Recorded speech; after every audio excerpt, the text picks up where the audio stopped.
Bakıda Gənclər və İdman Nazirliyinin təşkilatçılığı ilə Azərbaycan gənclərinin 11-ci forumu keçirilib. Hər birinizi Azərbaycan gənclərinin 11-ci forumunda xoş gördük. Əvvəlcə Gənclər və İdman naziri Fərid Qayıbov Prezident İlham Əliyevin Gənclər Günü münasibətilə gənclərə ünvanladığı müraciəti səsləndirib.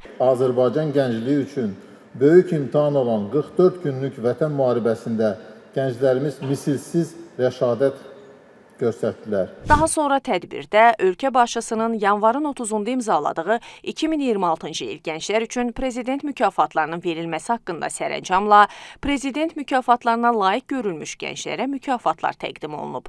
Onu da qeyd edək ki, mükafatları Prezident Administrasiyası Gənclər Siyasəti və İdman Məsələləri Şöbəsinin müdiri Yusuf Məmmədəliyev, Əmək və Əhalinin Sosial Müdafiəsi naziri Anar Əliyev, Gənclər və İdman naziri Fərid Qayıbov, Elm və Təhsil nazirinin müavini Firudin Qurbanov, Mədəniyyət nazirinin müavini Murad Hüseynov təqdim ediblər.